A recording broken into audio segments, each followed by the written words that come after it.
വലിയവനായ ദൈവത്തിന്റെ അതിപരിശുദ്ധമായ നാമം വാഴ്ത്തപ്പെടുമാറാകട്ടെ. Once again, greetings to you all in the mighty and matchless name of our Lord Jesus Christ. വർഷങ്ങൾക്ക് മുൻപ് ഒരു മനോഹരമായ സായം സന്ധ്യ, Years ago, an evening, യെരുശലേമിന്റെ തെരുവീതിയിലൂടെ ഒരു ആട്ടിടയൻ ഇങ്ങനെ നടക്കുകയാണ്. on the streets of Jerusalem, there is a shepherd that's walking. അദ്ദേഹം നടന്ന് ഒരു ഒലിവ് മരത്തിന്റെ ചുവട്ടിൽ വിശ്രാന്തി നേടി. കാരണം പകലത്തെ അധ്വാനം കഴിഞ്ഞ സമയമാണ്. After a toilsome day of heavy work in the morning, he took a shade under an olive tree. അല്പം കഴിഞ്ഞപ്പോൾ ഒരു പശുവും പകലത്തെ തീറ്റയെല്ലാം കഴിഞ്ഞ് ഈ ഒലിവ് മരത്തിന്റെ ചുവട്ടിൽ വിശ്രാന്തി തേടി വന്നു. Another cow also came and took shade under the same olive tree.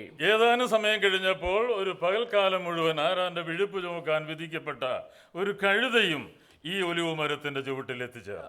Again, also another animal joined, a donkey who is only destined to bear another's burden, came and took shade under this olive tree. മനോഹരമായ സായം സന്ധ്യയിൽ ആകാശത്തിന്റെ അനന്തതയിൽ താരകങ്ങൾ വിരിഞ്ഞപ്പോൾ ആട്ടിടയന്റെ മനോമുകുരത്തിൽ നിന്ന് ആട്ടിടയൻ ഇങ്ങനെ പറഞ്ഞു: യേശു നാഥൻ ജനിച്ചപ്പോൾ ആ മനോഹരമായ സന്ദേശം കേട്ടത് ഞാനാണ്.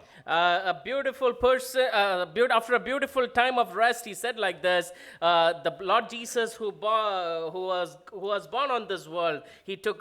I am the one who was the recipient of that news. ആട്ടിടയന്റെ വാദഗതി കേട്ട് കഴിഞ്ഞപ്പോൾ ഈ പശു പറഞ്ഞു: അത് ശരിയാണ്, പക്ഷേ എന്റെ പുൽത്തൊട്ടിയിലാണ് ഉണ്ണിയേശുവിനെ കിടത്തിയത്. When the shepherd claimed that he is rejoicing, I am the one who heard it, he is saying, the cow said, the Lord Jesus laid on my manger. ശേഷം പാവം പിടിച്ച കഴുത പറഞ്ഞു: ആട്ടിടയ, യേശുനാഥൻ ജനിച്ചപ്പോൾ ആ മനോഹരമായ സന്ദേശം അങ്ങാണ് കേട്ടത് ശരിയാണ്. പശുവേ, നിന്റെ പുൽത്തൊട്ടിയിലാണ് ഉണ്ണി യേശുവിനെ കിടത്തിയത്. എന്നാൽ ഊർശാലേമിന്റെ തെരുവീതിയിലൂടെ യേശുനാഥനെ ചുമലിലേന്തുവാനുള്ള ഭാഗ്യം ലഭിച്ചത് എനിക്കാണ്. But the donkey said like this: you are the one who heard the good news of our Lord Jesus Christ. To the cow he said, into your manger the baby Jesus was born, but I carried Jesus on my back on through the streets of Jerusalem. സംഭവം മനസ്സിലായി കാണുമല്ലോ, symbolic ആണ്. I hope you understood. It is very symbolic over here. ഇതുപോലെ കഴിഞ്ഞ 40-ൽ പരം വർഷങ്ങളായി ഈ യേശുനാഥനെ ചുമലിലേന്തുവാൻ, അഥവാ ഈ യേശുനാഥനോട് ചേർന്ന് നടക്കുവാൻ എൻ്റെ ജീവിതത്തിൽ ഭാഗ്യം ലഭിച്ചു. And for the last 40 years the Lord has enabled me to carry this Lord Jesus, and as a testimony I would like to say that. എൻ്റെ വാത്സല്യ സഹോദരങ്ങളെ, നിങ്ങൾക്ക് ഓരോരുത്തർക്കും ആ വലിയ ഭാഗ്യം ലഭിച്ചു. നിങ്ങളെ ഏവരെയും ഓർത്ത് ഞാൻ ദൈവത്തെ സ്തുതിക്കുന്നു. I praise God for the dear brothers and sisters who are here, who have got the privilege to carry the Lord Jesus in your hearts over here. ഈ ദിവസങ്ങളിൽ നിങ്ങളോടൊപ്പം കൂട്ടുകൂടുവാൻ വലിയവനായ ദൈവം തന്ന ഭാഗ്യ നിമിഷങ്ങൾ ഓർത്ത് നന്ദിയോടെ സ്തുതിക്കുകയാണ്. I praise God for the valuable fellowship the Lord has graced me to participate in with all of you. സമയത്തിന്റെ പരിമിതി കൊണ്ട് കൂടുതൽ ഇൻട്രൊഡക്ഷൻ പറയുന്നില്ല, നേരെ വചനത്തിലേക്ക് പ്രവേശിക്കുകയാണ്. In the brevity of time, let us deep dwell into the word of God. 1 ശമൂവേലിന്റെ പുസ്തകം 8-ാം അധ്യായത്തിന്റെ 1-ാമത്തെ വാക്യം. 1 Samuel chapter 8 and verse 1. ഞാനത് വായിക്കാം. ശമൂവേൽ വൃദ്ധനായപ്പോൾ തന്റെ പുത്രന്മാരെ ഇസ്രായേലിന് ന്യായാധിപന്മാരാക്കി. അവന്റെ ആദ്യജാതന് യോവേൽ എന്നും രണ്ടാമത്തവന് അബിയാവ് എന്നും പേർ. അവർ ബേർശേബയിൽ ന്യായപാലനം ചെയ്തു വന്നു. അവന്റെ പുത്രന്മാർ അവന്റെ വഴിയിൽ നടക്കാതെ ദുരാഗ്രഹികളായി കൈക്കൂലി വാങ്ങി ന്യായം മറിച്ച് വന്നു. In 1 Samuel 8 verse 1 to 3 we read about Samuel who became old, his sons Joel and Abijah who were judges in Beersheba, and they were doing wickedness in the eyes of the Lord. നമുക്കറിയാം, ഈ മിസ്രയീമിന്റെ ജീവിതത്തിന്റെ തിക്തമായ വഴിയിൽ നിന്ന് ഇവരെ വലിയവനായ ദൈവം നടത്തിക്കൊണ്ടുവന്നു. We all know how the Lord delivered Israel from the life of the Egypt over there. പലപ്പോഴും അവര് വലിയവനായ ദൈവത്തെ മറന്നുപോയി. Many times Israel forgot the living God. ഒരു കാലഘട്ടത്തിൽ ന്യായാധിപന്മാരെ വേണം എന്നവര് മുറവിളി കൂട്ടി. And one particular time they rebelled by claiming we want judges in our life. യഹോവയായ ദൈവത്തിന്റെ ന്യായപാലനത്തെയും രാജത്വത്തെയും അവർ മറന്നുപോയി. They forgot the God of justice and the God who ruled over them. ദൈവം നടത്തിയ വഴികളെ അവർ മറന്നുപോയി. They forgot the God who led them all this far. ദൈവത്തിന്റെ സ്നേഹത്തെ അവർ മറന്നുപോയി. They forgot the love of God. ദൈവത്തിന്റെ കൃപയെ അവർ മറന്നുപോയി. They forgot forgot the grace of God. അങ്ങനെ ന്യായാധിപന്മാരുടെ അവസാനത്തെ കഥാപാത്രമാണ് ശമൂവേൽ. And we come across the last judge in Israel, and that is Samuel over here. ശമൂവേൽ തന്റെ മക്കളെ ന്യായാധിപന്മാരാക്കി എന്നാണ് നമുക്ക് കാണാൻ കഴിയുന്നത്. And in verse 1, Samuel appointed the children as judges over Israel. എന്നാൽ ആ മക്കൾ ദുരാഗ്രഹികളായി ന്യായം മറച്ചു കളഞ്ഞു എന്നുള്ളതാണ്. But what happened in their life, they spoiled themselves by turning aside into lust and took bribes and perverted justice. പലപ്പോഴും ക്രിസ്തീയ ജീവിതത്തിൽ ഉണ്ടാകുന്ന ഒരു പരാജയം എന്ന് പറയുന്നത് ദൈവം കൽപ്പിച്ച കൽപ്പനകളെ മറന്നു പോകുന്നു. Many a times a shortcoming in a Christian life is the commandments God gave, we forget them over here. സ്ഥാപിത താല്പര്യങ്ങൾക്ക് വേണ്ടി ദൈവത്തിന്റെ സ്നേഹത്തെ പലപ്പോഴും അവോയ്ഡ് ചെയ്യുന്നു, ഒഴിവാക്കി കളയുന്നു. For temporary benefits of our life, we tend to forget God and the ethics God has taught us over ഈ here. പിള്ളേരുടെ പേരെന്ന് പറയുന്നത് മനോഹരമാണ്. യോവേൽ എന്ന് പറഞ്ഞാൽ ജോയൽ, യഹോവ ദൈവം എന്നാണ് പേരിന്റെ അർത്ഥം. There we understand the names are very beautiful. Joel, which means God is God over here. രണ്ടാമത്തെ അബിയാവ് എന്ന് പറഞ്ഞാൽ യഹോവ എന്റെ പിതാവെന്നാണ്. And Abijah means God is my father. അത്രമാത്രം ദൈവവുമായിട്ട് ഒരു റിലേഷൻഷിപ്പ് ബന്ധമുള്ളവരാണ് ഇവര്.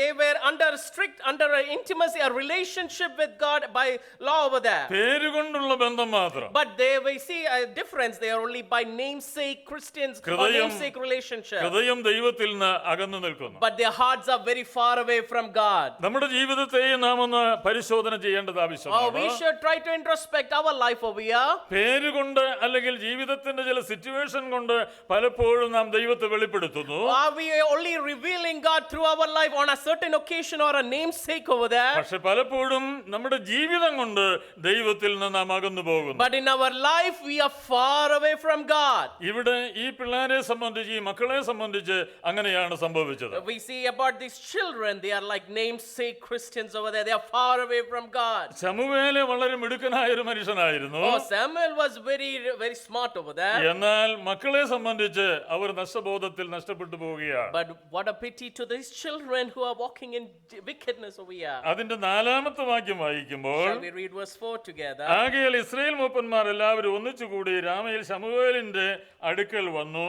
നിന്റെ പുത്രന്മാർ നിന്റെ വഴിയിൽ നടക്കുന്നില്ല, ആകയാൽ സകല ജാതികൾക്കും ഉള്ളതുപോലെ ഞങ്ങളെ ഭരിക്കേണ്ടതിന് ഞങ്ങൾക്കൊരു രാജാവിനെ നിയമിച്ചു തരണം. Oh, the elders of Israel gathered at Ramah and begged against Samuel by asking him, make us a king to judge us like the other nations over there. നമ്മൾ രാവിലെ ചിന്തിച്ചത് നമ്മുടെ മഹാരാജാവിനെ കുറിച്ചാണ്. Oh, we meditated about our king over there in the morning. ഇവിടെ ഇവര് പറയുകയാണ്, ദൈവം യഹോവയായ ദൈവത്തിന്റെ രാജത്വം വേണ്ട, ഞങ്ങളെ ഭരിക്കേണ്ടതിന് ഒരു രാജാവിനെ ഞങ്ങൾക്ക് വേണം. They are saying over here, we do not want the kingship of the Almighty God. We want a human king over here. അവരുടെ ദയനീയമായ ഒരു പരാജയമാണ്. Oh, what a pitiful condition of these people over here. ഒന്ന് സകല ജാതികൾക്കും ഉള്ളതുപോലെ. Oh, what are they asking? Like all the other nations, we want a king over here. മറ്റു ജാതികളെ രാജാക്കന്മാർ ഭരിക്കുന്നത് പോലെ ഞങ്ങളെ ഭരിക്കുവാൻ ഒരു രാജാവിനെ വേണം. Oh, we want a king just like all the other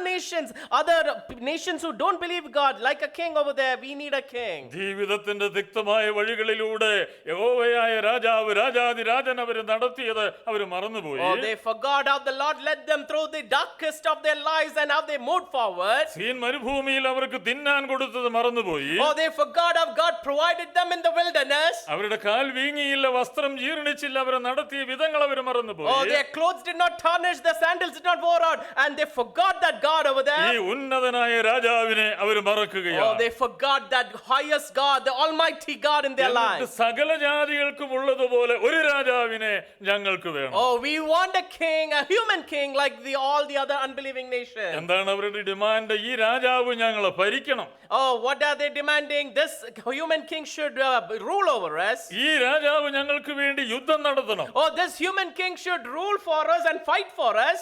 ഈ രാജാവ് ഞങ്ങളുടെ നായകനായിരിക്കണം. Oh, he should be like a captain for our life. എത്രയോ ദയനീയമായ പരാജയമാ.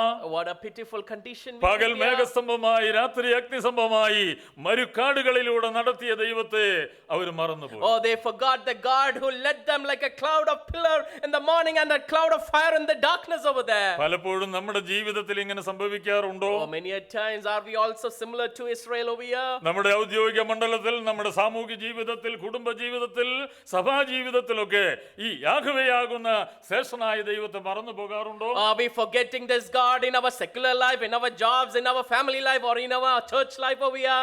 അവിടെ ന്യായാധിപന്മാരുടെ നല്ലൊരു കാലം കഴിഞ്ഞിട്ട് വീണ്ടും അവര് രാജാവിനെ ആവശ്യപ്പെടുകയാണ്. Oh, they had a good time of judges ruling over them, and now they are demanding a king അതിന്റെ over them. 7-ാമത്തെ വാക്യത്തിൽ കാണുന്നത്, Shall we turn to verse 7? ഞങ്ങളെ ഭരിക്കേണ്ടതിന് രാജാവിനെ തരണമെന്ന് അവർ പറഞ്ഞ കാര്യം ശമൂവേലിനെ അനിഷ്ടമായി ശമൂവേൽ യഹോവയോട് പ്രാർത്ഥിച്ചു. യഹോവ ശമൂവേലിനോട് അരുളിച്ചതെന്നാൽ, ജനം നിന്നോട് പറയുന്ന സകലത്തിലും അവരുടെ അപേക്ഷ കേൾക്ക. അവർ നിന്നെയല്ല, ഞാൻ അവരെ ഭരിക്കാതെ വണ്ണം എന്നെയാകുന്നു ത്യജിച്ചിരിക്കുന്നത്.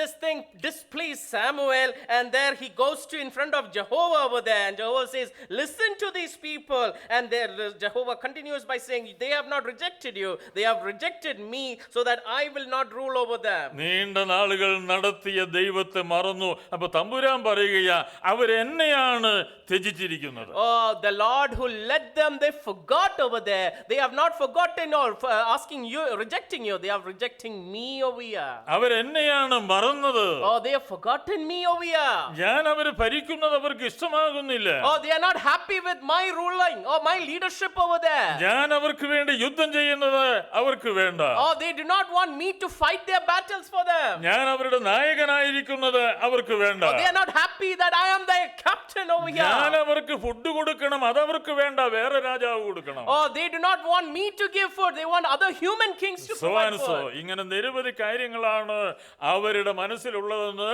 ദൈവം തമ്പുരാൻ പറയുക, ശമൂവേൽ അല്ല പറഞ്ഞത്. We see God is teaching Samuel what are the hearts of people accumulating against God. എത്രയോ ദയനീയമായ ഒരു വസ്തുതയാണ്. What a pitiful situation is here. നമ്മൾ രാവിലെ ചിന്തിച്ചതുപോലെ പീലാത്തോസിന്റെ കൽത്തളത്തിൽ നിൽക്കുന്ന യേശുവിനെ ചൂണ്ടിക്കൊണ്ട് പീലാത്തോസ് ഇങ്ങനെ പറയുമ്പോൾ കൂടി നിന്ന ജനം പറഞ്ഞു, യേശുവിനെ ഞങ്ങൾക്ക് വേണ്ട.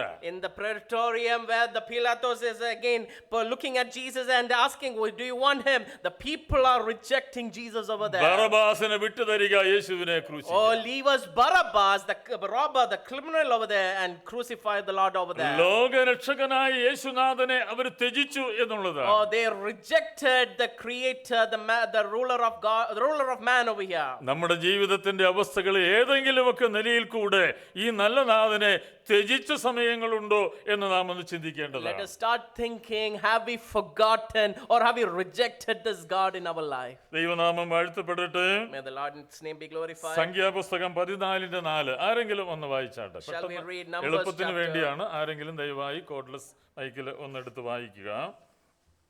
സംഖ്യാപുസ്തകം നാം ഒരു തലവനെ നിശ്ചയിച്ച്, നിങ്ങൾ പിന്നീട് അത് നോട്ട് ചെയ്യണം, നമ്മുടെ സമയം പരിമിതമാണ്. Let us make a captain and let us ഒരു return. തലവനെ നിശ്ചയിച്ച് അവർ യാത്രയാണ്.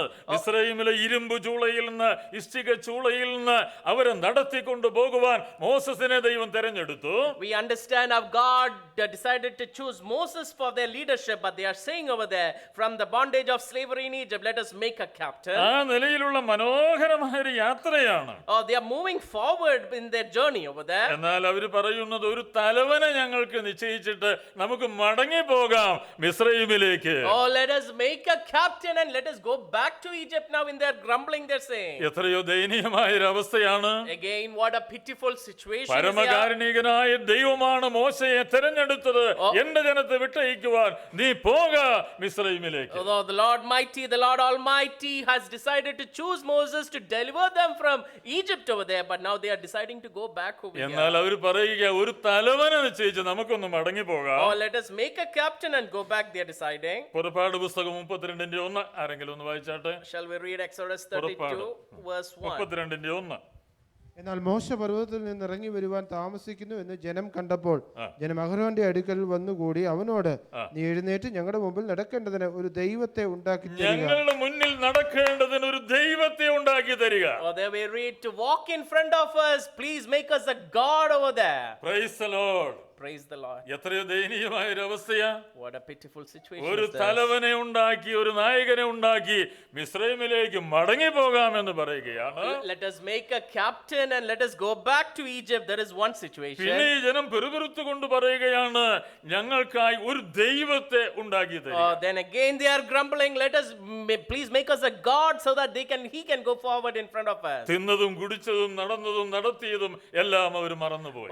They forgot the Lord who provided them food and how they enjoyed that lucrative lifestyle in the wilderness. ദൈവമക്കളെ, നമ്മുടെ ജീവിതത്തിൽ ദൈവം നടത്തിയ വിധങ്ങളും വഴികളും ഒരിക്കലും മറന്നു പോകാനായിട്ട് പാടില്ല. Dear children, dear believers, let us not forget the Lord who has led us through this wilderness. ഈ നല്ല ദൈവത്തെ അല്ലാതെ മറ്റൊരു ദൈവത്തെ വേണമെന്ന് ജീവിതത്തിൽ തോന്നാനായിട്ട് പാടില്ല. Let us not have even a feeling or a thought or an understanding other than this God. Any other God is sufficient over here. എന്റെ ജീവിതത്തിന്റെ ചില കഷ്ടതയുടെ നാളുകളിൽ എന്റെ മസ്കറ്റിലുള്ള ഒരു ബന്ധു പറഞ്ഞു, ചാച്ച ഈ ജോലിയൊക്കെ വിട്ടിട്ട് എന്റെ അടുത്തേക്ക് വാ, ഞാനൊരു ജോലി തരാം. In the difficult times of my life, there was a relative in Muscat who had asked me to come over there, leave behind all the Lord's work and to move over there to Muscat with a job. എന്റെ ബന്ധു ഒരു great മാൻ ആണ്, നല്ല financial കാര്യങ്ങളുള്ള ആളാണ്. My relative is financially well enough over there in Muscat. ഞാൻ പറഞ്ഞു, മോനെ, എന്നെ ദൈവം വിളിച്ചത് മസ്കറ്റിൽ വരാനല്ല, ജോലി നേടാനല്ല. My dear son, God did not call me to come to Muscat for a secular job. ഒരു നീചപാപിയായി ഈ ലോകത്തിന്റെ പിന്നാലെ നടന്ന് എന്റെ ജീവിതത്തിന് മാറ്റം വരുത്തിയത് ഈ യേശുവാണ്, ഈ ദൈവമാണ്. A person like me who was a sinner, who was in his darkest life, it was God who transformed and changed me in my life. അതുകൊണ്ട് മിസ്രൈമിലെ നിക്ഷേപങ്ങളെ നിന്ന പോലെ എണ്ണിയ മോസത്തിനെ പോലെ എനിക്കത് വേണ്ടെന്ന് പറഞ്ഞു ഞാൻ ഇന്ന് വരെ മസ്കറ്റിൽ പോയിട്ടില്ല. അയാളുടെ യാതൊരു ചില്ലിക്കാശും ഞാൻ വാങ്ങിയിട്ടില്ല. I have not taken even a penny from my relative because I believe the Lord who has called Moses to leave behind everything in Egypt as vain. I leave behind everything of secular life. ഞാനിത് പറഞ്ഞതിന്റെ കാരണമെന്ന് പറയുന്നത് എന്നെ നടത്തുവാൻ മതിയായ ഒരു ദൈവം ജീവിക്കുന്നു. Hallelujah. Hallelujah. There is a God who is there to provide me, take me forward and let me lead me in this darkest time. കൂടപ്പിറപ്പുകളെ, നിങ്ങളുടെ ജീവിതത്തിന്റെ വൈപരീത്യങ്ങളിൽ, വേദനകളിൽ, രോഗത്തിൽ, ദുഃഖത്തിൽ, ജോലിയില്ലായ്മയിൽ നിങ്ങളെ നടത്തുവാൻ ഒരു ജയവീരനായ ദൈവം ജീവിക്കുന്നു. Please remember, in the darkest times of your life, there is a mighty God who can lead you through the darkest areas of difficulties and any moments of your life over here. അതുകൊണ്ട് വേറൊരു ദൈവത്തെ വേണമെന്ന് പറയരുത്. So then please do not tell we want another God in our life. ഇനി ഇവരെ കുറിച്ചുള്ള ദൈവത്തിന്റെ പദ്ധതി എന്തായിരുന്നു എന്ന് നമുക്കൊന്ന് ചിന്തിക്കാം. Shall we think about now what is the plan of God for these people? ഉൽപ്പത്തി പുസ്തകം 17-ാം അധ്യായം 6-16 രണ്ട് വാക്യങ്ങൾ പെട്ടെന്ന് Shall we read വായിച്ചാട്ടെ. Genesis 17 and verses 6 and 17 over there? 17-ാം അധ്യായം 6-16 രണ്ട് വാക്യങ്ങൾ പെട്ടെന്ന് വായിച്ചാട്ടെ. ഞാൻ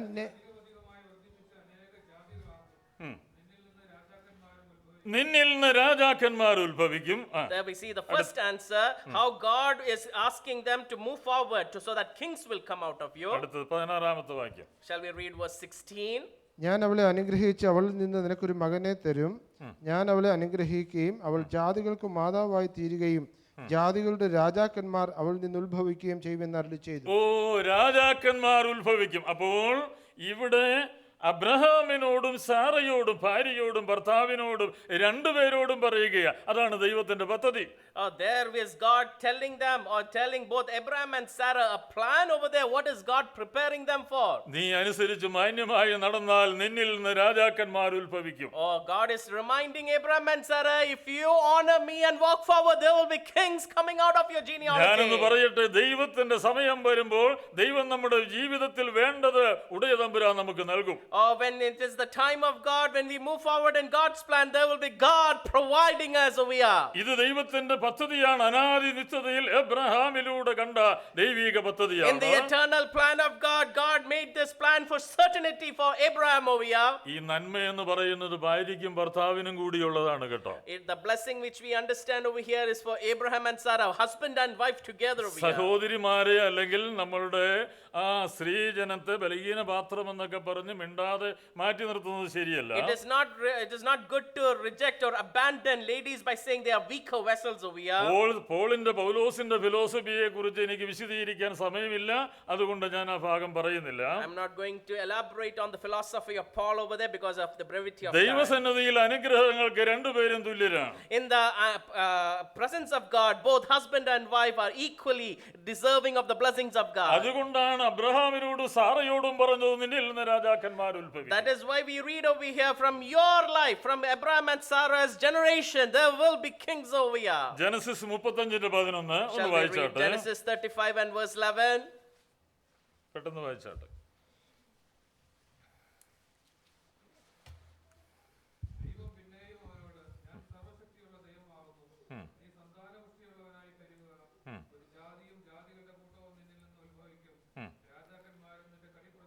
രാജാക്കന്മാരും നിന്റെ കടിപ്രദേശത്ത് നിന്ന് ഉത്ഭവിക്കും. ദൈവത്തിന്റെ പ്രവചനമാണ്. It is the prophecy of God. There will be kings coming out of your loins. ഉൽപ്പത്തി പുസ്തകം 49:10. Shall we read? നിങ്ങളിത് പിന്നീട് വിശദമായി പിന്നീട് ചിന്തിക്കുക. Shall we read also Genesis 49 and verse 10? അവകാശമുള്ളവൻ വരുവോളം ചെങ്കോൽ യഹൂദയിൽ നിന്നും രാജദണ്ഡ് അവന്റെ കാലുടയിൽ നിന്ന് നീങ്ങിപ്പോകുകയില്ല. അവകാശമുള്ളവൻ വരുവോളും രാജദണ്ഡ് നീങ്ങിപ്പോകുകയില്ല. The scepter shall not depart from Judah, nor the ruler's staff between his feet, until Shiloh come. എന്ന് പറഞ്ഞു കഴിഞ്ഞാൽ ഇവിടെ വലിയവനായ ദൈവത്തിന്റെ പദ്ധതി എന്ന് പറയുന്നത് ലേവി ഗോത്രത്തിൽപ്പെട്ടതായ യഹൂദ വംശത്തിനാണ് രാജപദവി കൊടുക്കാൻ തമ്പുരാൻ ആഗ്രഹിക്കുന്നത്. What we learn here is the plan of God, how God is going to fixate the kingship or the line of kingship from the tribe of Levi for the people of Judah over here. അതിന് ദൈവത്തിന് ഒരു appointed time ഉണ്ട്, ഒരു നിശ്ചിത സമയമുണ്ട്. For that there is an appointed time of God and a time proceeding under the plan of God. അതിനു മുമ്പ് തന്നെ ഇവരിവിടെ ബഹളം വെക്കുകയാണ്. And before that there we see people grumbling, talking behind the leaders God appointed over there. എബ്രഹാമിന്റെ ജീവിതത്തിൽ സംഭവിച്ചത് അത് തന്നെയാണ്. That is what we learn even in the life of Abraham. ക്ഷാമം വന്നപ്പോൾ മിസ്രൈമിലേക്ക് ഇറങ്ങിപ്പോയി. In the time of famine he rushed to Egypt over there. അവിടെ ചെന്ന് മക്കളില്ലാത്തത് കൊണ്ട് ഹാഗാർ എന്ന ദാസിയെ തെരഞ്ഞെടുത്തു. Because he did not have children, he chose Hagar and chose a very bad way over അതിലൂടെ there. ഒരു പ്രത്യേക കൂട്ടം രൂപപ്പെടാനായിട്ട് And there ഇടവന്നു. we see another generation flowing from those lines എന്നാൽ over there. ദൈവം ഇസഹാക്ക് എന്ന് പറയുന്ന ഒരു പുത്രനിലൂടെ തന്റെ മഹത്വം വെളിപ്പെടുത്തുവാൻ ആഗ്രഹിച്ച് വെയിറ്റ് ചെയ്യുകയാണ്. But we learn here how God is choosing Isaac and glorifying his line and his plan over here. നാം ദൈവത്തിന്റെ സമയത്തിന് വേണ്ടി കാത്തിരിക്കേണ്ടത് ആവശ്യമാണ്. We should be waiting for the plan of God. അതിനു മുമ്പ് മലയാളത്തിൽ പറഞ്ഞാൽ തല്ലിപ്പടയ്ക്കരുത്. തല്ലിപ്പടയ്ക്കരുത്. Otherwise we should not fight over it and move in grumbling over there. അത് ദൈവം നമ്മോട് ആവശ്യപ്പെടുന്ന കാര്യമല്ല. That is not what God requires from our life. ഇവിടെ ഇവർ ആവശ്യപ്പെടുകയാണ് ഞങ്ങൾക്കൊരു രാജാവിനെ വേണം. Oh, they are demanding over here, we need a king. സമയത്തിന്റെ പരിമിതി കൊണ്ട് ഞാൻ വെട്ടിച്ചുരുക്കി വേഗം പറയുകയാണ്. Let me summarize over here. ഇവിടെ ഒരു രാജാവിനെ അവർ കണ്ടെത്തി. ആരാണ്? ബെന്യാമീൻ ഗോത്രത്തിലെ ധനാഢ്യനായ കീശിന്റെ മകൻ ശൗലിനെ കണ്ടെത്തി. Coming back to 1 Samuel chapter 8, there we see how they saw Saul was applicable for ruling them from the tribe of Benjamin. രാജകീയത ആർക്കു വേണ്ടിയാ ദൈവം നീക്കി വെച്ചിരിക്കുന്നത്? For the kingship, who is God appointed for, and where we see യഹൂദ ഗോത്രത്തിന് വേണ്ടിയാണ് രാജകീയത ദൈവം വിഭാവന ചെയ്തിരിക്കുന്നത്. God has planned for the tribe of Judah to rule them over here. കാരണം നമ്മുടെ വാഴ്ത്തപ്പെട്ട കർത്താവ് യഹൂദ ഗോത്രത്തിലെ സിംഹമായി പൂജാതനാകാൻ പോകുകയാണ്. Because God is going to raise his son Jesus Christ through the line of Judah, who is going to be appointed over there. അവൻ ഈ ലോകത്തെ 1000 കൊല്ലം ഭരിക്കുവാനായിട്ട് Oh, പോകുകയാണ്. he is going to rule 1000 years over here. അപ്പൊ ദൈവത്തിന്റെ പദ്ധതിയെ മാറ്റിമറിച്ചുകൊണ്ട് And there we see the people are changing the plan of God. ബെന്യാമീൻ ഗോത്രത്തിലെ പണക്കാരനായ കീശിന്റെ മകനെ ഇവിടെ ഇതാ രാജാവാക്കാൻ ശ്രമിക്കുകയാണ്. Oh, they saw with their human eyes how the rich man's son, Kish's son, Saul, and they appointed him king over there. അത് ദൈവത്തിന്റെ പദ്ധതിയാണോ? Is that the plan of God? നമ്മുടെ ജീവിതത്തിൽ നാം ചിന്തിക്കേണ്ട ഒത്തിരി കാര്യങ്ങളുണ്ട്. We should start thinking, introspecting our own lives over here. നാം ഒരു ഉത്തരവാദിത്വം ഏൽപ്പിക്കുമ്പോൾ When God has given us a responsibility, ദൈവത്തോട് ആലോചന ചോദിക്കേണ്ടത് ആവശ്യമാണ്. oh, we should ask God for his plan, his wisdom over there. പണത്തെ നോക്കിയോ പ്രതാപത്തെ നോക്കിയോ ഭംഗി നോക്കിയോ അല്ല തിരഞ്ഞെടുക്കേണ്ടത്. We should not be selecting by the eyes of what we see in front of us over here. ഈ ബെന്യാമിൻ ഗോത്രക്കാരനായ കീശിന്റെ മകൻ പണക്കാരനാണ്. Oh, the son of Kish, Saul over here is very wealthy over here. ഏതാൾക്കൂട്ടത്തിൽ നിന്നാലും തോളുപൊക്കം പുള്ളിക്കാണ് കൂടുതൽ. Oh, he had a good stature of height when he stands in a crowd. നല്ല സുന്ദരനായ മനുഷ്യനാണ്. Oh, he's a very handsome handsome guy. എന്നാൽ നാം മനസ്സിലാക്കേണ്ടത് ബെന്യാമീൻ ഗോത്രത്തിന് രാജവംശം ദൈവം നിശ്ചയിച്ചിട്ടില്ല. But there we need to understand God did not appoint that Benjamin tribe to stand in king's line over there. അതിനു മുമ്പ് ഇവർ ആവശ്യപ്പെടുകയാണ്. And before that they started to demand over അവരൊരു there. രാജാവിനെ വേണമെന്ന് പറഞ്ഞതല്ല അവർക്ക് ന്യായവിധിയായിട്ട് തീർന്നത്. And there we understand what they demanded they got not in accordance to their മറ്റ് desire. ജാതികളെ പോലെ ഞങ്ങളെ ഭരിക്കേണ്ടതിന് ഒരു രാജാവിനെ ഇപ്പോൾ തന്നെ നിയമിച്ചു തരണം. Oh, they demanded that with not a good desire. They demanded with a desire like the other nations. We need a king, and they got it over An there. appointed time for you. ദൈവം നമുക്ക് വേണ്ടി ഒരു സമയം നിശ്ചയിച്ചിട്ടുണ്ട്. Oh, God has appointed us a particular time for us. ആ സമയത്തിന് വേണ്ടി wait ചെയ്യേണ്ടത് ആവശ്യമാണ്. Oh, we need to wait for that time of God. ഇപ്പോൾ തന്നെ രാജാവിനെ വേണം. Oh, now itself we want a God. അത് അവരുടെ ജീവിതത്തിൽ ന്യായവിധിയായിട്ട് തീർന്നു. And that became a judgment for them. ഹോശിയ പ്രവചനത്തിൽ എന്താണ് വായിക്കുന്നത്? What do we read in the book of Hosea? 13:11 ഒന്നെടുത്ത് വായിച്ചാൽ. Shall we read 13 and verse 11? ഹോശിയ പ്രവചനം 13-ാം അധ്യായം 11-ാമത്തെ വാക്യം.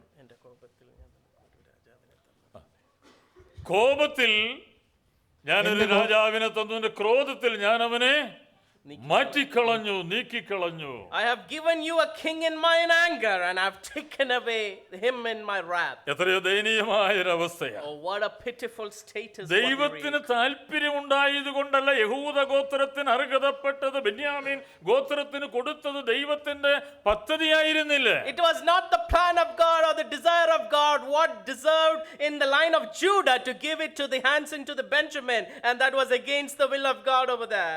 എന്നാൽ അവരുടെ ശല്യം സഹിക്കവയ്യാതെ അവർക്ക് കൊടുത്തു എന്നുള്ളതാണ്. But God could not tolerate their grumbling, and he gave them over there. അതുകൊണ്ടായിരിക്കാം ജാതികളെ പോലെ പ്രാർത്ഥനയിൽ ജൽപ്പനം ചെയ്യരുത് എന്ന് പറയുന്നു. Oh, that is why we read and understand over there we should not murmur or keep repeating like a Gentile. That's what we ദൈവത്തെ read. ശല്യം ചെയ്ത് പലപ്പോഴും പല കാര്യങ്ങളും നടപ്പിലാക്കാൻ നമ്മൾ നോക്കാറുണ്ട്. Oh, and many a times we try to disturb and we try to murmur or repeat in continuation, and then we try to get things എന്നാൽ done with God. ദൈവത്തിന്റെ ആലോചന നമ്മൾ ചോദിക്കാറുണ്ടോ?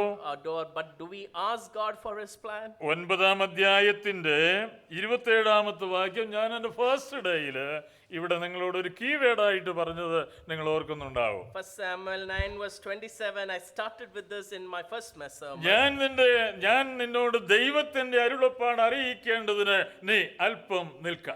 There we read, stand thou still first, that I may cause you to hear the word of God. കാരണം ഒരു ദൈവിക അരുളപ്പാട് ഈ ശൗലിനോട് അറിയിക്കാനുണ്ട്.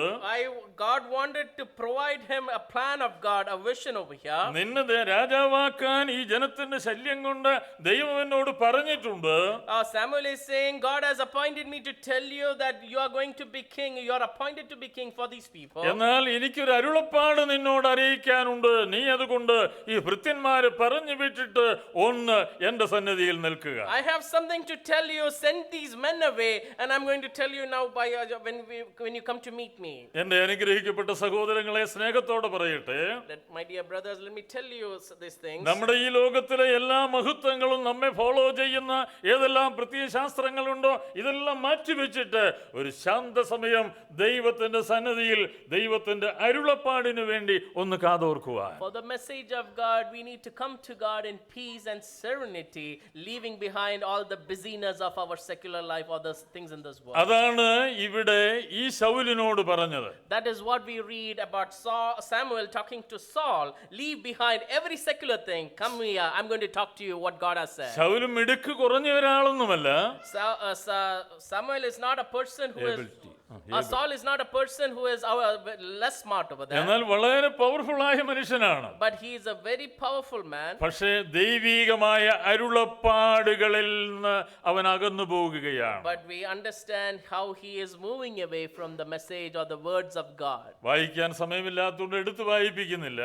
I'm not going to take all those verses over here. ശമൂവേൽ പറഞ്ഞു 7 ദിവസം കാത്തിരിക്ക, ഞാൻ വന്നിട്ട് യാഗം കഴിക്കാവൂ എന്ന് പറഞ്ഞ സന്ദർഭമുണ്ട്. Going forward in the chapters, we understand how Saul went against a direct order of Samuel. Wait for me, then we will sacrifice to the അവന്റെ Lord. രാജകീയ ജീവിതത്തിൽ ദൈവം ഏൽപ്പിച്ച ചില ഉത്തരവാദിത്തങ്ങൾ ഈ അനുഗ്രഹിക്കപ്പെട്ട പ്രവാചകനായ ശമൂവേൽ അവന് പറഞ്ഞു കൊടുത്തതാണ്. And Samuel is communicating what are his roles under the Lord, under the great king, and Saul failed over there. 13-ാം അധ്യായം 8-9 വാക്യത്തിലാണ് അത് പറയുന്നത്. നിങ്ങൾ നോട്ട് ചെയ്താൽ മതി, വായിക്കണ്ട. There we read in 1 Samuel 13 where over there were his duties over there. ദൈവത്തിന്റെ സമയത്തിന് വേണ്ടി കാത്തിരിക്കാൻ അവന് സാധിച്ചില്ല, അവൻ യാഗം കഴിച്ചു. Oh, Saul could not wait for the time of God, and there he moved with a sacrifice to God. കോരകപുത്രന്മാരുടെ ഒരു വിലാപകാവ്യമുണ്ട് 69-ാം സങ്കീർത്തനത്തിൽ. സഹോദരൻ ശവക്കുഴി കാണാതെ എന്നേക്കും ജീവിച്ചിരിക്കേണ്ടതിനോ അവനെ വീണ്ടെടുക്കുവാനോ വീണ്ടെടുപ്പ് വില കൊടുക്കുവാനോ ആർക്കും കഴിയുകയില്ല എന്നുള്ള ഒരു പ്രമേയം. There we see a lament from the sons of Korah, how they are lamenting regarding in connection to this passage which we read over here. കാരണം കോരകിന്റെ ജീവിതത്തിൽ വന്ന അപജയം നമുക്കറിയാവുന്നതാണ്. And there we understand the failure in the life of Korah. പുരോഹിതന്മാര് ചെയ്യേണ്ടത് അന്യാഗ്നി കത്തിച്ചു കൊണ്ടുപോകാൻ ഉള്ള യോഗ്യത ഇവർക്കില്ലായിരുന്നു. What the priest of God had to do, they did not have the right to do that in front of God. ഇതുപോലെ ശമൂവേൽ ചെയ്യേണ്ടതായ ജോലിയാണ് ഏറ്റെടുത്തുകൊണ്ട് overtake ചെയ്ത് ഇവൻ ചെയ്തത്. In the same manner we see about what Saul did when he had to wait for Samuel. He went ahead doing the job of Samuel, and it displeased God. കാരണം രാജാവായി തീർന്നപ്പോൾ പുള്ളിക്ക് തോന്നി പുള്ളിയാണ് ഓളാൻഡോള്. When he got the right of being a king, he started taking things with pride over there. നമുക്ക് ഏതെങ്കിലും ഒരു പദവി സ്വർഗ്ഗത്തിലെ ദൈവം തന്നാൽ, When God has given us any right or a privilege under the heavens, അതിൽ ഏറ്റവും വിനയാന്വിതരാകുകയാണ് വേണ്ടത്. we should be humbling ourselves under that position over there. ദൈവത്തോട് ഏറ്റവും അടുപ്പവും നന്ദിയും പറയുകയാണ് വേണ്ടത്. We need to get closer with God, but also we need to be grateful to God. ഇവിടെ യാഗം കഴിച്ചപ്പോൾ ശമൂവേല് പറഞ്ഞ ഒരു കാര്യമുണ്ട്, നിന്റെ രാജ്യത്വം ഇതാ നഷ്ടപ്പെടാനായിട്ട് പോകും. When Saul sacrificed over there, Samuel says, you are going to lose our entire kingdom over there. 15-ാം അധ്യായം 25, 26, 27 വാക്യങ്ങൾ നിങ്ങൾ നോട്ട് ചെയ്യുക. 1 Samuel chapter 15 verse 26 to 28 over there. നിന്റെ രാജ്യത്വം നഷ്ടപ്പെട്ടു, അതായത് മറ്റൊരാൾക്ക് കൊടുക്കാൻ തീരുമാനിക്കുന്നു എന്ന് പറഞ്ഞുകൊണ്ട് ശമൂവേൽ തിരിയുമ്പോൾ അവന്റെ വസ്ത്രം പിടിച്ചു, അത് കീറിപ്പോയി എന്നുള്ളതാണ്. പ്രവാചകന്റെ വസ്ത്രം ഈ രാജാവ് വലിച്ചു കീറി. There we understand how Samuel, as he said those words, you're going to lose your kingdom, and as he was turning, Saul caught hold of his robe and tore the robe of Samuel. And there we see how Samuel is saying over there is God rejected you from ദാവീദിന് ശൗലിനെ കൊല്ലാൻ അവസരമുണ്ടായി. David had the privilege and the opportunity to kill Saul. എന്നാൽ അവനെ അഭിഷേകം ചെയ്തതും ദൈവമാണ്, ഞാനത് ചെയ്യുകയില്ലെന്ന് പറഞ്ഞ് വസ്ത്രത്തിന്റെ കഷണം വരെ കണ്ടിച്ചെടുത്തു. And there we understand David was with full awareness. Saul was also appointed by God under the anointing oil, and there David only went and cut his cloth over there. എന്നാൽ മറ്റുള്ളവരെ ഉപദ്രവിക്കുന്ന ഒരു അവസ്ഥയാണ് ഈ ഫസ്റ്റ് കിങ് ആയ ശൗലിന്റെ ജീവിതത്തിൽ ഉണ്ടായത്. But what happened in the life of Saul, we understand how he is a man who is going to hurt others only. ആ ശമൂവേലിന്റെ വസ്ത്രം കീറിയപ്പോൾ പറഞ്ഞു, ഇതുപോലെ നിന്റെ രാജ്യത്വം കീറിക്കളയും. And when Samuel's robe was torn over there, just like this, your kingdom will be torn apart. ഈ ഇസ്രായേലിന്റെ ആദ്യ രാജാവിനെ കുറിച്ചുള്ള ചെറിയ ഈ പഠനം, The study about Saul in the short time, ദൈവസന്നിധിയിൽ വിനയാന്വിതരാകുവാൻ നമ്മെ may സഹായിക്കട്ടെ. the Lord enable us to humble in front of our Lord Almighty. കോപത്തിൽ രാജാവിനെ തന്നു, ഞാൻ ക്രോധത്തിൽ അവനെ നീക്കിക്കളഞ്ഞു. In my anger I have given you a king, but in my wrath I have removed you from him. ഇവിടെ 15-ാം അധ്യായം കഴിഞ്ഞ് 16-ാമത്തെ അധ്യായത്തിൽ ദാവീദിനെ രാജാവാക്കുകയാണ്. And when we come to chapter 16 of 1 Samuel, God raises up David over അത് there. ദൈവത്തിന്റെ നീതിയാണ്. കാരണം യഹൂദാ ഗോത്രത്തിലാണ് രാജകീയത ദൈവം വെച്ചിരിക്കുന്നത്. Please remember, this is the plan of God, this is the justice of God, because God had planted Judah to be in the line of king. അതുകൊണ്ട് തന്നെ ഈ ശൗലിന്റെ രാജ്യത്വം അവിടെ അവസാനിച്ചു. And there we see by chapter 15 the end of Saul over here. എന്താണ് സംഭവിച്ചത്? അവൻ വാളിന്മേൽ വീണ് ആത്മഹത്യ ചെയ്തു. We read later how the death and tragic end of Saul, how he fell upon his own sword. തല ചിലര് വെട്ടിക്കൊണ്ടുപോയി. Some people went and beheaded him over there. അപ്പോസ്തല പ്രവൃത്തി 13:20 വായിക്കുന്നത് 40 ആണ്ടേക്ക് ഞാൻ രാജാവിനെ കൊടുത്തു എന്നാണ് ശൗലിനെ കുറിച്ച് പറയുന്നത്. There we read in Acts 13 and verse 20, and after these things he gave them judges until Samuel the prophet, and afterward they asked for a king, and for 40 years God gave them Saul. എന്നാൽ 1 ശമൂവേൽ 13 പറയുന്നത് അവൻ ഇസ്രായേലിന് 2 വർഷം വാണു എന്നാണ് കാണുന്നത്. There we read in 1 Samuel 13, so that he reigned 2 years over there. ആ എഴുത്തിൽ വേദപണ്ഡിതന്മാർ മറ്റു ചില കാര്യങ്ങളൊക്കെ പറയുന്നുണ്ട്, അത് ഞാൻ ഇവിടെ പരാമർശിക്കുന്നില്ല. There are scholars who have said and elaborated this over here. എന്നാൽ ഹോളി സ്പിരിറ്റ് അങ്ങനെ എഴുതാനുണ്ടായ കാരണം ഞാൻ മനസ്സിലാക്കുന്നത് 40 വർഷത്തേക്ക് വേണ്ടി ദൈവം തീരുമാനിച്ചെങ്കിലും 2 വർഷമേ ഉടയ തമ്പുരാന്റെ കണക്ക് പുസ്തകത്തിൽ ശൗലിന്റെ ഭരണമുള്ളൂ. There we see a contrast in the word of God, but this is my observation. It is not a contrast in the plan of God. There we see God only planned only Saul's reign to be 2 years, and Saul, it is not 40 years he ruled over there. 40 വർഷം ഭരണസാരിധ്യം വഹിച്ചെങ്കിലും ദാവീദിന് രാജത്വം കൊടുക്കാതെ ഏതോ ഭീവത്സമായൊരു രീതിയിൽ അയാൾ ജീവിച്ചു എന്ന് മാത്രം. 40 years God gave over there, but he lived as a coward. He lived in fear, running behind it to kill David and reigning in there. എത്ര മഹത്വം നമ്മുടെ ജീവിതത്തിൽ ഉണ്ടായാലും, How much ever glory, how much ever riches we have in our life, എത്ര പ്രൗഢതയുള്ള പാരമ്പര്യം how നമുക്കുണ്ടായാലും, much ever times we have a good heritage in our life, എത്ര കാലം നമ്മൾ ജീവിച്ചാലും, how many years we live, ദൈവത്തിന്റെ കൽപ്പന അനുസരിച്ചല്ല ജീവിക്കുന്നെങ്കിൽ, if we are not living according to the commands of God, total ഈ ഭൂമിയിൽ ജീവിച്ച കാലം ദൈവത്തിന്റെ കണക്ക് പുസ്തകത്തിൽ എഴുതുമ്പോൾ വളരെ ഷോർട്ടായിട്ട് എഴുതും. if we are not living under the commands of God, God will only mark it in his book, only very short years of life. 40 വർഷം വെറും 2 വർഷമായി വേദപുസ്തകത്തിൽ രേഖപ്പെടുത്തപ്പെട്ടു. 40 years has been reduced to just 2 years he reigned in Israel. അതുകൊണ്ട് ദൈവത്തിന്റെ സമയത്തിന് വേണ്ടി കാത്തിരിക്കാം. So shall we wait upon the time and plan of God? പ്രശ്ന സങ്കീർണമായ ഈ ലോകയാത്രയിൽ In this time, in this journey, in this wilderness, എന്നെ നാഥ നിന്റെ അരുളപ്പാടിനു വേണ്ടി ഞാൻ വെയിറ്റ് ചെയ്യും. I am waiting, O Lord, to hear your words. നിന്റെ സമയത്തിന് വേണ്ടി ഞാൻ വെയിറ്റ് I ചെയ്യും. am waiting for your time. എൻ്റെ ജോലിയിൽ, എൻ്റെ മക്കളുടെ വിവാഹത്തിൽ, എൻ്റെ കുടുംബ ജീവിതത്തിൽ, എൻ്റെ സഭാ ജീവിതത്തിൽ നാഥ അങ്ങയുടെ ആ വെളിപ്പാടിനായി ഞാൻ കാത്തിരിക്കും. I am waiting for your revelation in my life, O Lord, in my life, in my job, in my family life, in my children's marriage. അല്ലെങ്കിൽ നമ്മുടെ ആ മഹത്വമെന്ന് നമുക്ക് തോന്നുന്നത് എടുത്ത് മറ്റവന് കൊടുക്കും. Otherwise, we understand what we look at things in glory, God will take our life and give it to someone else. അനാവശ്യമായ ഒരു ആവശ്യപ്പെടലായിരുന്നു രാജാവിന് വേണമെന്നുള്ളത്. It was not a demand which was to be justified by the people over there. ദൈവം ഇഷ്ടപ്പെട്ടില്ലെങ്കിലും അവരുടെ ആഗ്രഹത്തെ സാധിപ്പിച്ചു കൊടുത്തു. They were not looking at the will and desire of God, but God gave them over there to their ചില grumbling. കാര്യങ്ങളിൽ നമ്മൾ അങ്ങനെ വിജയിക്കുമ്പോൾ നമുക്ക് തോന്നും ഇത് ദൈവം തന്ന നന്മയാണെന്ന് തോന്നും. Sometimes when we murmur and when we get things like those, we might think we are successful over there. എന്നാൽ അതങ്ങനെയല്ല, അത് കാലം നമ്മുടെ ജീവിതത്തിൽ തെളിയിക്കും. But it is not like that. The time and age will tell us over there. അതുകൊണ്ട് ഞാൻ എൻ്റെ വാക്കുകൾ ഉപസംഹരിക്കുമ്പോൾ Let me conclude over here. ആ ആട്ടിടയൻ പറഞ്ഞതുപോലെ കേട്ടതോ പശു പറഞ്ഞതുപോലെ കണ്ടതോ ഒന്നുമല്ല. Just like as I said in the beginning, the shepherd who has heard or the cow that has seen, that is not what we ഈ read. രാജാതിരാജനായ യേശുവിനോടൊപ്പം നടകൊള്ളുവാൻ, അവനോടൊപ്പം ചേർന്ന് നടക്കുവാൻ, അവന്റെ ഇമ്പസ്വരത്തിന് കാതോർക്കുവാൻ, അവന്റെ സമയത്തിന് കാത്തിരിക്കുവാൻ ഉടയ തമ്പുരാൻ നമ്മെ സഹായിക്കട്ടെ. Shall we wait upon this Lord to walk with him and to listen to his voice to walk forward? ഇങ്ങനെ ഒരു അവസരം തന്ന ദൈവസഭയോട് നന്ദി അറിയിക്കുന്നു. I extend my deepest gratitude for this assembly who has given me this opportunity. സ്വർഗ്ഗത്തിലെ ദൈവം എല്ലാവരെയും സമൃദ്ധമായി അനുഗ്രഹിക്കട്ടെ. May the Lord bless you all abundantly. Thank you. Amen.